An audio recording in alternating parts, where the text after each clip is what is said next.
Happy Friday. Who's out there today? Somebody send me some sunshine, please. I need it.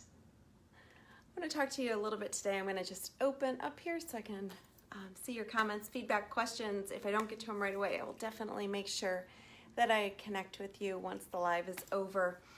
I hope you're having a fabulous Friday, my friends. We are going to talk about the law of connection today. And this one, out of all the laws, happens to be my absolute favorite. I know I have a few that I really love, but this one I can own. And I really want to maybe bridge the gap here for many of you, because at the end of the day, this is about you. It's not about me.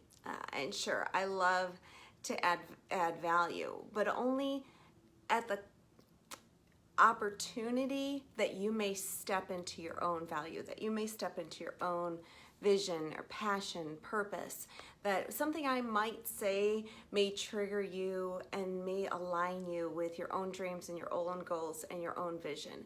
That's what connecting is all about. Hey Pam, oh my gosh, girl, I love you to death. My friend Lisa is here. Oh, ladies, so this one's going to resonate, and this is probably going to hit you, and you'll understand a little bit more, and you can probably attest to a lot of what I'm about to say. This one actually will bring tears to my eyes because it is that important to me. You must lead with the heart before you lead with the head, and that's what this is all about. Everything I do, everything that we do, every one of you that's out there building an organization, building a team, trying to get people to work together, trying to connect with people. So many of us sit on social media. Why? Because, and I know you, because I am you. We're numb sometimes. We're looking for joy sometimes. We're looking for entertainment. We're bored. We're searching because we're so disconnected that we need some way to connect, right? And we've lost basic skill sets on connecting with other human beings. I see it all the time, and sometimes, I even get stuck in that. I love to be my introverted self, and for anybody who understands Myers-Briggs, I'm an INFJ, and it's really easy for me to lean into the introverted side of me. I don't own it, it's just the way it is. I can be on, and then I need to shut down. So I know a lot of you are the same exact way. But cultivating relationships is so crucial. It really is the building block for everything that you need or want to do. And when we talk about this law of connection, I really want you to understand, regardless of the space that you're in, whether it's church groups, whether it's a business group, whether it's building your own team, your own organization, people will not come alongside you. People will not follow you until you've connected with them emotionally.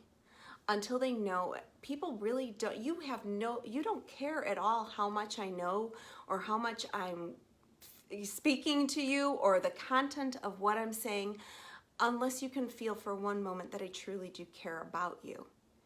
I have to be able to lead you with emotion. I have to be able to connect with you emotionally. I have to know your secrets, your dreams, your vision before you can even attach yourself to anything that I'm saying.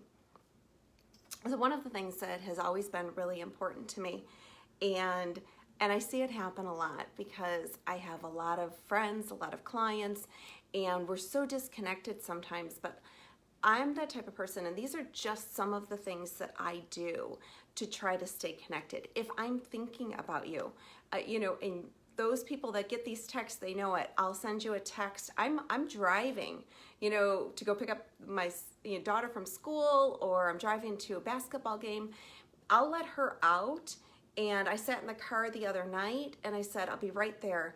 And there was 3 names that crossed my mind as I was driving, and I simply sent them a text saying, hey, I'm thinking about you, just wanted to check in, see what's going on, what your schedule is like. I know in those moments I can't talk to that person, and we do this all the time. There's somebody that we have good intentions of connecting with, or somebody that we want to speak to, and we think about them, but we say to ourselves, oh, I'll call them when I get home, or oh, I don't have time to talk tonight, I'll call them tomorrow. I stop right there in that moment and I send them a text and I say, hey, I'm just want to let you know I'm thinking about you. Send a little love. What's your schedule like? I'd love to connect. Because I truly do authentically want to connect. I want to hear their voice. I want to find out what's going on. It's really important to me because I understand the value of relationships. So I challenge you, as those people pop into your mind, or as I'm sitting here saying this to you and you're like, oh, there's probably about 3 or 4 or 5 people that I need to connect with that I haven't talked to, but you are holding yourself back because right now you don't have the time or space or energy to talk to those individuals. It's perfectly fine to drop them a text and say, hey, would love to connect with you. What's your schedule like Monday, Tuesday? Because when I schedule appointments into my calendar, then I can be diligent about making sure that I am 100% present for those individuals.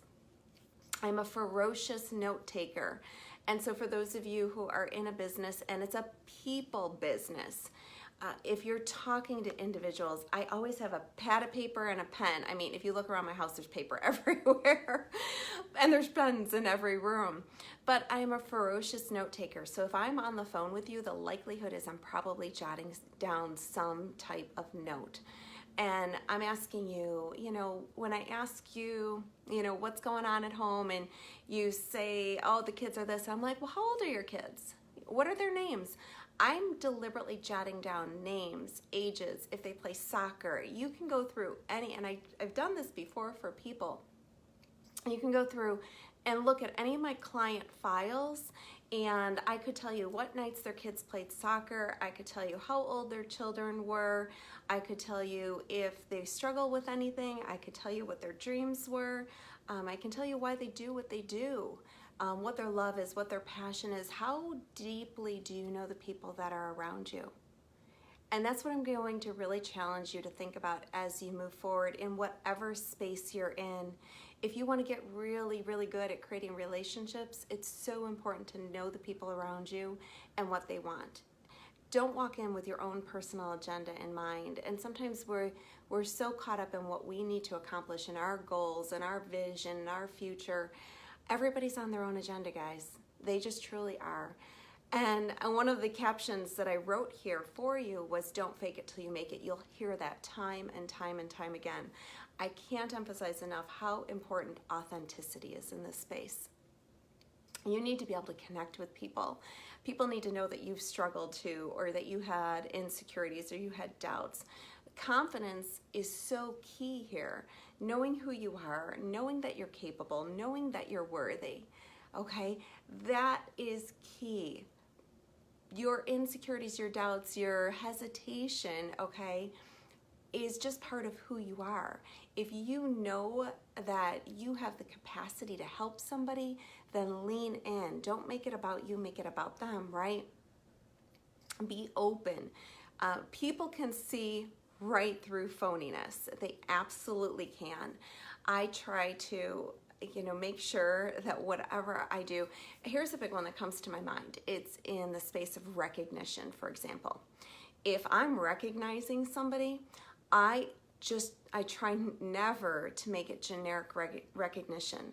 I know when it comes to my clients or my team members, I know what they want to accomplish. I know their desires. I know their dreams. I know their milestones.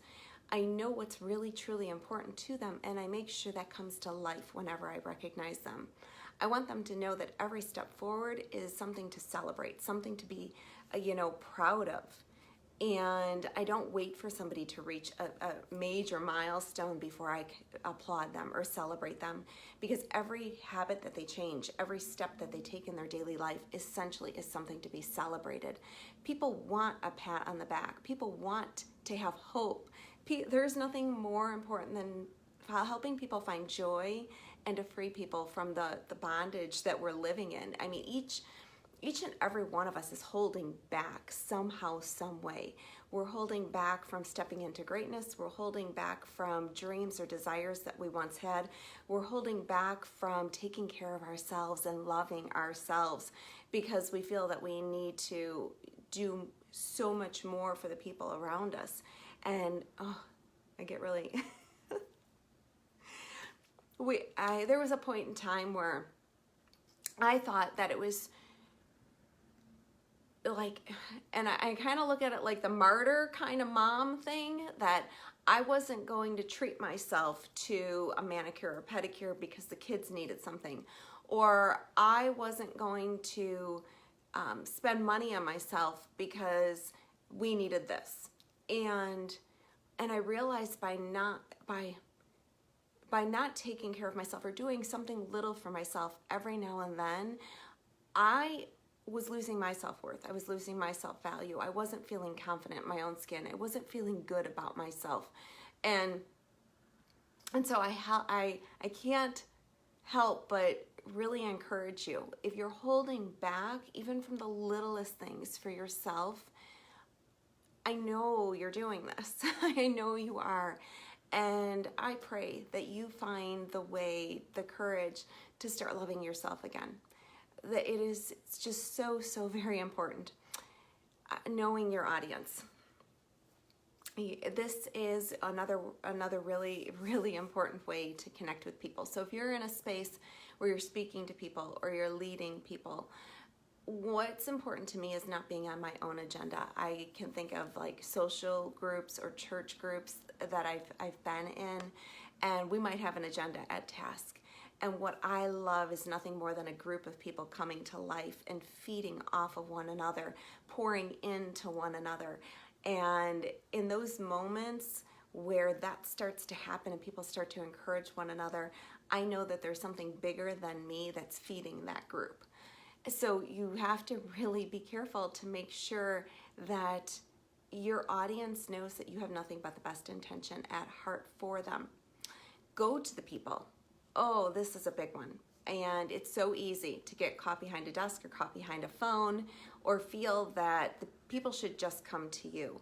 As a leader, as anybody in a space where you have the ability to influence the life of another human being, it is so important to meet people where they're at, to go to the people.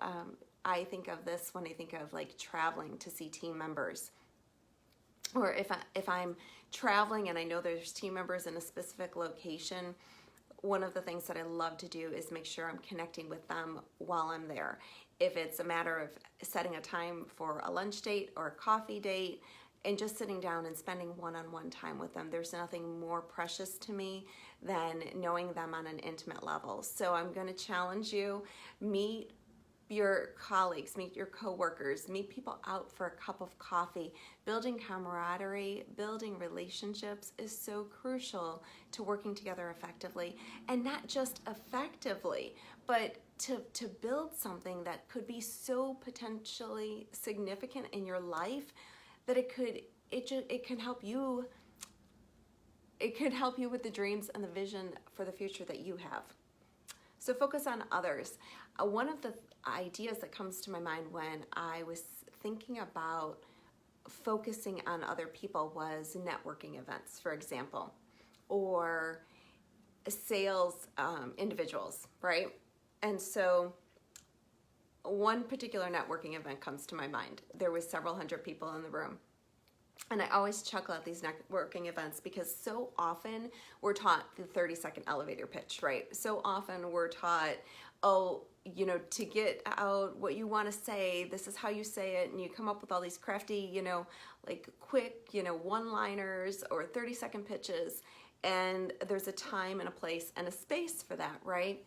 But at a networking event, if I'm an other-centered person and I'm really trying to focus on meeting people and connecting with people, I'm prepared and I'm asking questions.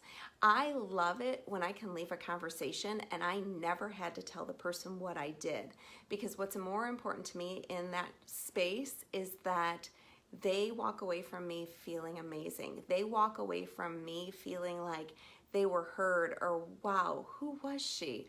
Or wow, I feel really good. I want to give them the floor, and I'll take their business card and I'll say, do you mind if I just jot down a couple notes here? Because I want to, when we reconnect, I want to make sure that, you know, there's a few things that I wanted to ask you when we connect again. And I'll just scratch down a few, and they're like, oh, she cares that much about me just to scratch down notes. But I'm listening for things that are so important, so relevant, because you know what happens? When I go home and I connect with that person and I want to set up a time to chat with them, I can specifically share with them information that they shared with me that they probably didn't share with anybody else. Those are the things that are important to me. I want people to know that I'm listening to them. I used to have colleagues tease me all the time when I was leaving a room. So if we had done a training event or if I had spoken, I would probably stay for about 45 minutes to an hour, just meeting, greeting, connecting, talking. After that, I needed to go back to my room. I usually needed to lay down, or I just needed to decompress over some dinner and yes, a nice glass of wine probably at that point in time. But they used to tease me about not being able to leave the room for about 45 minutes to an hour. But what was important to me was that people felt heard, that I had the ability to stay and connect and relate to people and hear their stories and learn about their families. I can go back and I can tell you my team members, I can tell you where most of them live. I can tell you most often than not how many kids they have, if they have boys, girls, ages. And I don't say this to boast, I tell you this because this is so important. It's so important to them. That's why it's important to me. When you ask somebody, I want you to think about this. Ask anybody to tell you about themselves. Typically, the first thing out of their mouth is what is most important to them. So if you're like, so I would love to learn a little bit about you. More often than not, especially if you're speaking with a mom, the first thing she's going to tell you is, I have 2 kids.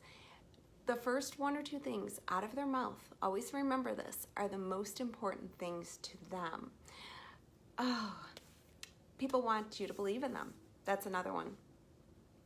So people want hope, and they want to know that what they want to accomplish is absolutely possible. I think about my clients in this capacity, and a lot of times they'll come to me seeking an opportunity to lose weight or feel better in their own body or stop feeling tired. And those are traditionally my wellness clients that are looking for those goals. If I'm working with a coaching client, sometimes it's to excel in business or to overcome obstacles or roadblocks. Whatever it is that somebody is speaking to you about, the most important thing is that they have hope that they can accomplish that. See, people want to be the hero of their own story, and this is what many of us don't understand. So many of us want to step into that space and be the hero for that person. But there's a great book by Donald Miller, and it's called Story Brand, and I love it. I've listened to it now on Audible probably 2 or 3 times, and he talks about the relevance of this. He talks about how people want to be the hero of their own story, and all it is, as far as our responsibility is concerned, is to be able to be their guide. So when it comes to connecting in relationships, I really want you to keep that in mind. I want you to remember that you're not to be the hero. You're simply to be the guide to this person to fulfilling their dreams, their hopes, their mission in life. If you help enough people accomplish everything that they want, their hopes, their desires, their dreams, if they feel like they're finally stepping into passion, purpose, and the vision for their lifetime, trust me when I tell you, you will absolutely be able to reach yours. I hope you're having a fabulous Friday, everyone. Thank you so much for connecting today. Have a brilliant weekend. We'll talk to you soon.